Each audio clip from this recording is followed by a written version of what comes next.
Everybody.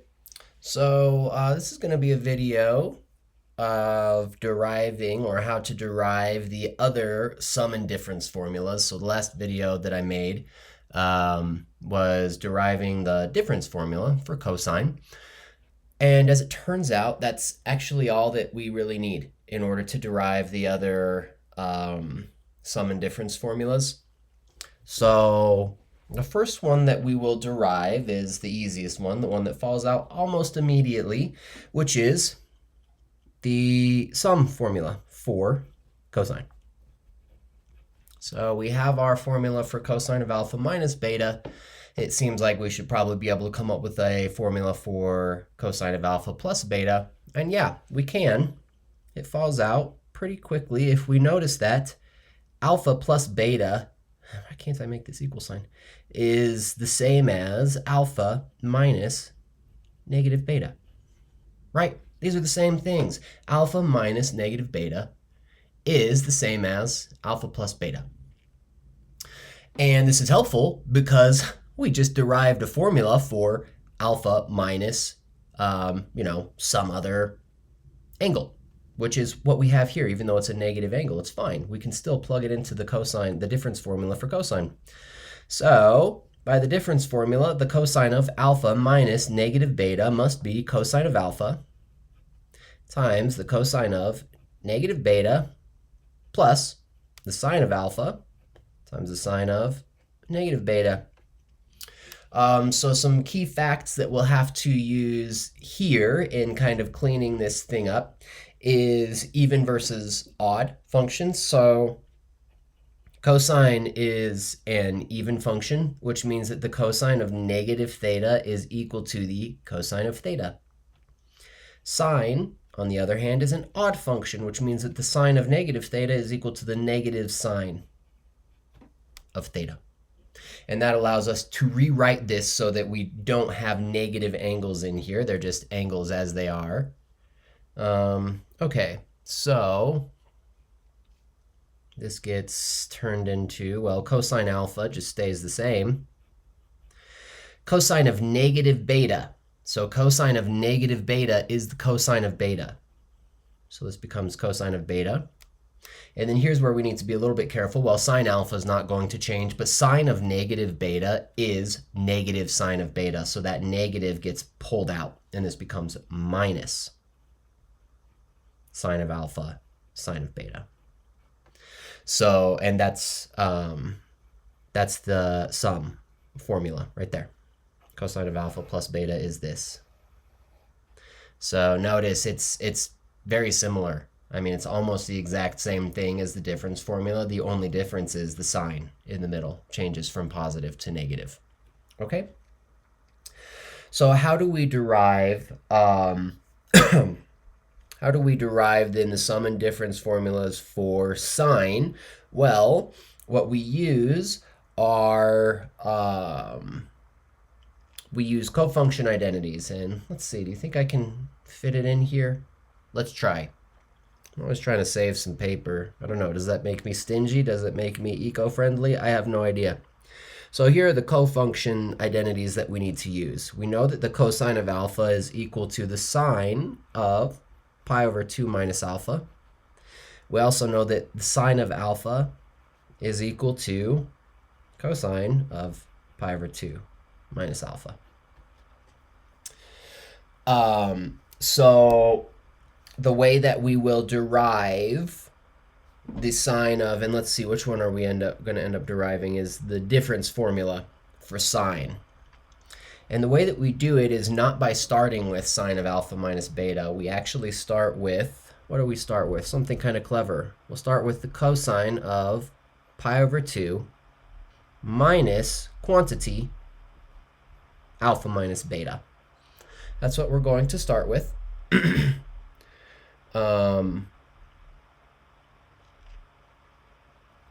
Is this right? Yeah. Yeah, because this is the same as cosine of pi over 2 minus alpha minus beta is just kind of like distributing this negative. This is the same as the cosine of pi over 2 minus alpha plus beta. But from this sort of left-hand piece over here, sorry, I'm just following along with my notes, we know that cosine of pi over 2 minus alpha minus beta, just kind of looking at our cofunctions, cosine of pi over 2 minus some angle is equal to the sine of that angle. So secretly, this kind of left-hand piece is the sine of alpha minus beta. But what I'm going to do, rather than working directly with that left-hand piece, just kind of know that all three of these things are the exact same thing. That's kind of the big key to remember. And what I'll do is I'm actually going to work with this sort of the way that this has been written, cosine of pi over 2 minus alpha plus beta. And in particular, I'm not going to actually change anything. I'm just going to add some parentheses in here to show the two angles that I'll be working with. So the two angles that I'll be working with are pi over 2 minus alpha and beta, which changes this into a sum formula, right? Because this would become like these are our two angles. It's the cosine of the sum of two angles. Right, yeah. So we'll plug these into our cosine formula for the sum of two angles for cosine, which we just found. So this is going to be equal to the cosine of pi over 2 minus alpha times the cosine of beta minus the sine of pi over 2 minus alpha times the sine of beta. And now we use our cofunctions. Once again, we said that the cosine of pi over 2 minus alpha, right here, cosine of pi over 2 minus alpha, this is the sine of alpha. So this is equal to the sine of alpha times the cosine of beta. And then what happens over here, let's see, sine of pi over 2 minus alpha is right here, so that's equal to cosine of alpha. So plus cosine of alpha times the sine of beta. And remember, all of this, it's like I didn't make it very clean, but this is all a chain of equalities. These are all the exact same thing, which means in particular that this right here, this sort of expansion right here, is the sine of alpha minus beta. So there's the difference formula for sine. That's how that's derived. Again, same thing. It's just plug and chug. Once you're given some angles, or if you're given like an angle that can be written as the difference of two angles, that's kind of how that's used. And we're going to derive the sine of alpha plus beta very similarly, identically actually, to how we derive the cosine of alpha plus beta, which is to note that the sine of alpha plus beta is equal to the sine of, what was our trick? Alpha minus negative beta. Yeah, we're just going to do that same thing again. That's a funky looking beta. I'll leave it. It's fine. I think beta is really pretty. I don't know why. Anytime I have the opportunity to write out a beta, I take it, because I just think it's a really pretty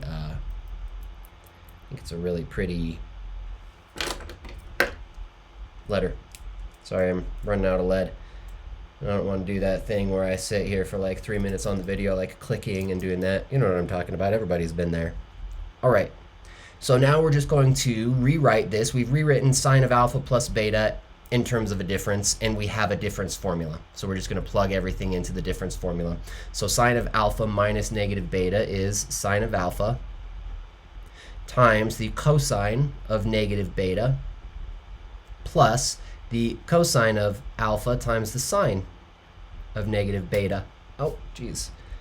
Yeah, and then this is the pencil where it just constantly is breaking. Ah, man, this is the best pencil in the world. This is just an aside. I'm like a real nerd when it comes to office supplies. I love this pencil. It's so legit. if you're like me and you like pencils, get this one. It's really good. Okay. So now we're looking at just trying to simplify this thing, clean it up a little bit. And it's the same thing as what we did last time, which is using the even and oddness of these functions. So cosine of negative beta, cosine is even, so that's just cosine of beta. So this is sine of alpha times the cosine of beta. And then here, cosine alpha stays the same, sine of negative beta. Sine is an odd function, so sine of negative beta is negative sine of beta. So this becomes minus, that negative gets pulled out, minus cosine of alpha times the sine of beta. So this is sine of alpha plus beta. All right, so now we've got the sum and difference formulas for sine and cosine. How can we derive the sum and difference formulas for tangent? Take half a second, maybe pause the video, think about it. How could we do that? You have the tools. At this point, you actually have all of the tools to derive something like, what is the formula for tangent of alpha plus beta? Take half a second, think about it. Pause the video. Well, here's the trick. Remember that tangent is sine over cosine. So tangent of alpha plus beta is equal to sine of alpha plus beta over the cosine of alpha plus beta. And we've got formulas for this. But there is, like, so we can, at this step, it's going to be very straightforward. In one or two steps, actually after this step, is when we have to do something somewhat creative.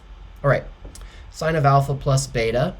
Let's see, that is sine of alpha times the cosine of beta minus cosine of alpha times the sine of beta divided by cosine of alpha plus beta, which I have right here. I don't memorize these. I hate memorizing. I think that people sometimes, I say that and they think that it's strange then that I ended up in math, because a lot of people seem to think that math is full of memorization, and I guess depending on the class that you're in, it sometimes can be. Like if your professor is expecting that you are just going to, or your instructor is expecting that you're going to memorize these things for an exam, yeah, it turns into a bunch of memorization. I think that's kind of counter to the actual purpose of math, though. The purpose of math isn't to memorize a bunch of crap. If you want to memorize stuff, go be a biologist. That's what they do. That's what you guys do, you biologists. You just memorize things and then you go become a doctor. Me, I'm a math guy. I hate memorizing things. Yeah, I smoke too much weed for that. I smoke too much weed to memorize things, so I prefer to derive them. Okay, so here's the step. We've rewritten tangent to alpha plus beta as sine of alpha plus beta over cosine of alpha plus beta, and then we've expanded that thing out. And then here comes kind of the big trick, is that I'm going to, on top and bottom, I'm going to divide this by, what am I going to divide it by? Cosine alpha, cosine beta, on top and bottom. So I'm just kind of writing this here so that you kind of see where this next step is coming from.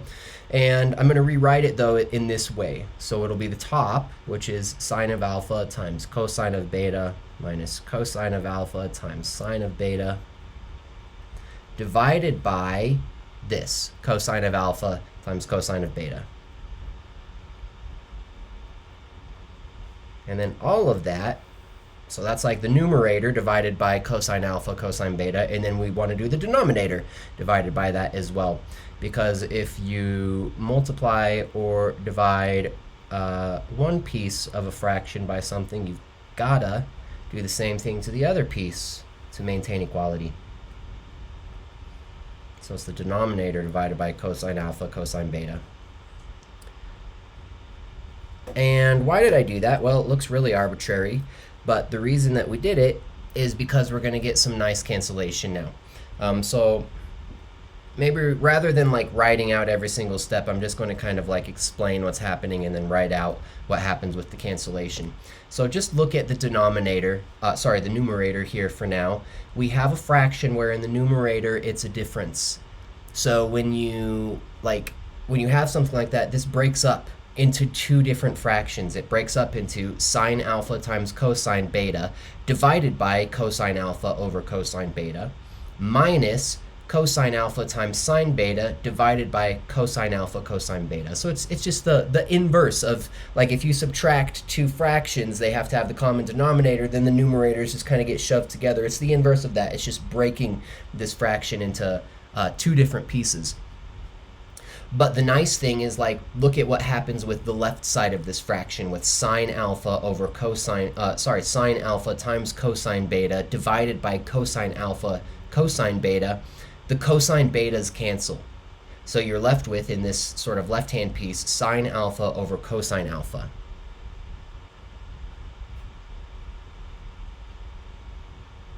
Minus, something similar happens with this right-hand piece. You'll end up with a cosine alpha sine beta over cosine alpha cosine beta. The cosine alphas cancel, and you're left with sine beta over cosine beta.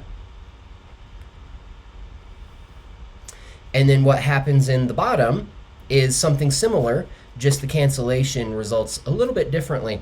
So this would break up, again, into the two different pieces, and on the bottom, the left-hand piece, you'd have cosine alpha times cosine beta divided by cosine alpha times cosine beta, which is just 1. The whole thing cancels to 1.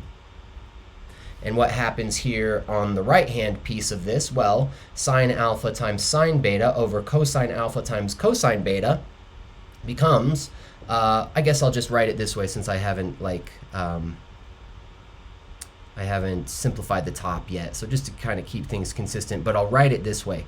So it becomes sine alpha over cosine alpha times sine beta over cosine beta, like that. And then remember, kind of like we did this at the outset, tangent is equal to sine over cosine, and look, we have all of these sine over cosines that are showing up. So sine alpha over cosine alpha is tangent of alpha. Sine beta over cosine beta is tangent of beta.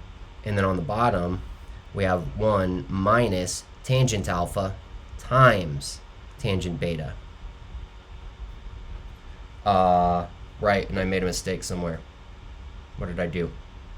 It was all the way up here, wasn't it? Yes, it was. Gosh, I'm so sorry. You probably saw this long ago and you were like, wait a second, that's not right. Here's the only mistake that I made. This shouldn't have been a minus. This should have been a plus. So that's a plus. This is a plus. I'm so sorry. Gosh, that's awful. Probably I should redo the video, but you get the picture. It's just one little line that I forgot to add in there. This is the correct identity. Man, sorry about that. So yeah, tangent ends up with the signs agree in the numerator. The signs are opposites in the denominator. All right, so now we've got this business. Let's see if we can use our same trick here. Tangent of alpha minus beta is equal to the tangent of alpha plus negative beta. And we have an identity for tangent of alpha plus something.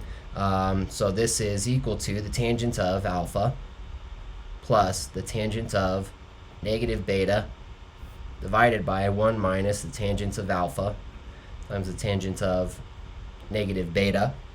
So when it comes to the trig functions, the 6 basic trig functions, only cosine is even. So cosine and secant are the only even functions. Everything else is odd, which means that tangent of negative theta is equal to the negative tangent of theta.